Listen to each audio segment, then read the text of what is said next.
I'm Melissa Fitzgerald, and I'm going to talk about big data from our book. I'm going to talk about it by addressing several different questions and answering them, and then I'll pose one question in the end for all of us to discuss on the discussion board. I'm going to answer what is big data and where it comes from, how it is used, what is the history and the most likely future of big data. And to get started, I'm going to come out and say that there's no one perfect definition of big data. It is information gathered from a variety of sources. Basically, anytime we're using technology, whether it's commerce at the store or e-commerce, all the different things we do on our phones, it comes from libraries and all of our different technologies. Two different researchers, Gandomi and Hayter, explain that the industry surrounding big data will always be a little bit ahead of the academics of people studying that industry. Just sort of like history has to happen in order for historians to study it. The academic side of researching how big data gets used has to sometimes wait a beat before they can see what the industry is actually doing in order to analyze it.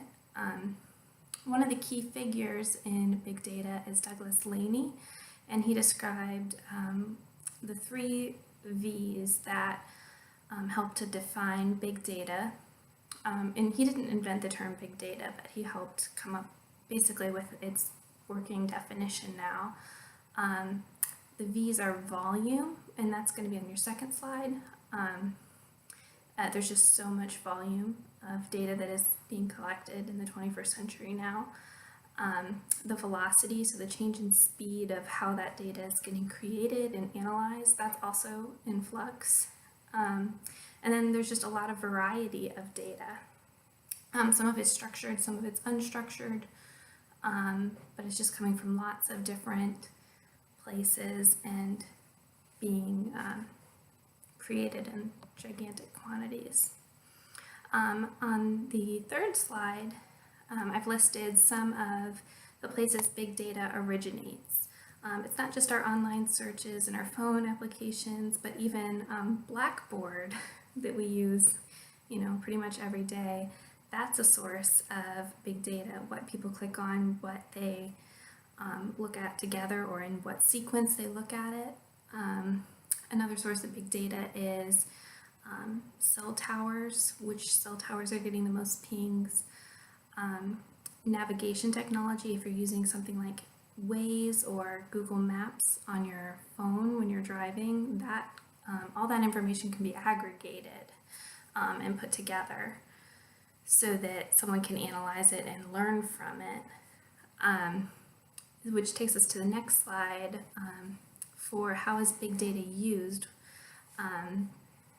It's stored in hard drives and also on servers or in the cloud by companies or even governments.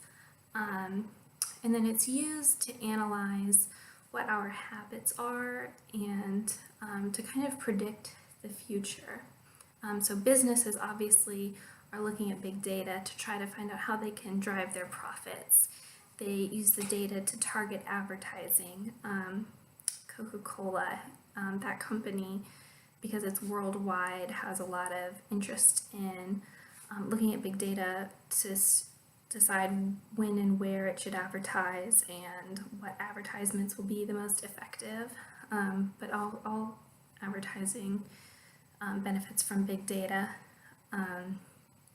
Also, companies want to develop products that consumers want. So, for instance, Netflix looked at what devices people were using to watch Netflix when they were continuing to develop their product, their technology. They also looked at what people like to do. Do they like to binge watch, or do they only watch part of a movie instead of the whole movie? And they factored that into what new media products they were creating and had a lot of success. Social sciences benefit from analyzing the data just for all those research purposes and that whole academic arena. And governments can use big data for their national security purposes and for planning around events, and lots of different purposes. There are companies that their whole purpose is to analyze the data. So sometimes it's an in-house analysis, but a lot of the time there's a company devoted to doing the analysis of big data, and they will contract out for another company that wants the information garnered from the data. On the next slide, slide 5, the history of big data. It's mostly in the later part of the 20th century. There's some researchers who started thinking about big data a little bit earlier in the 20th century, but for the most part, really with the advent of the internet, that's when the most big data became available, just between commerce and how we use it today. In the 1990s, schools like the University of North Carolina, and I'm sure other research institutions were kind of at the forefront of looking at big data from an academic standpoint. Even though the advent of big data is fairly recent, there's just a phenomenal amount of information that has been collected already and will continue to be collected.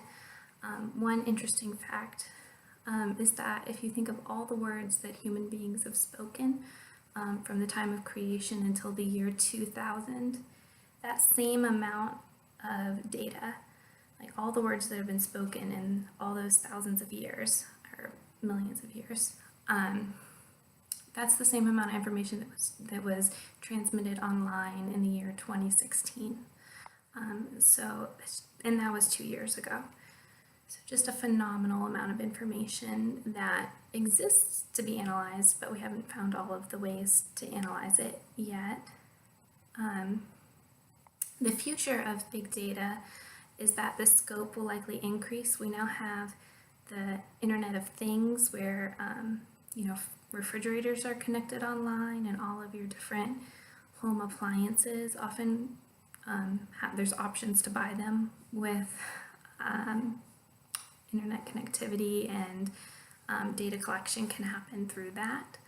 And also we just use our electronic devices to do more things, from monitors our babies to monitor our health, monitor our finances. In the future, ethical issues regarding the collection of big data and how it is used will certainly be things as a society we're grappling with. Earlier this year, Cambridge Analytica obtained information it should not have from Facebook, and there were hearings in Congress and lots of media buzz about that. But really, anytime we're using social media or the internet, that information can be tracked and can be analyzed.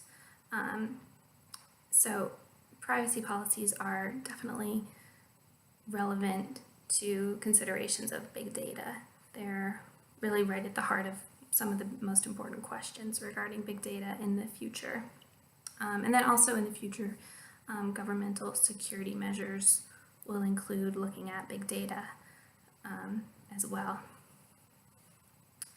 My question for you to answer in discussion is, what are your personal biggest concerns regarding the future of big data?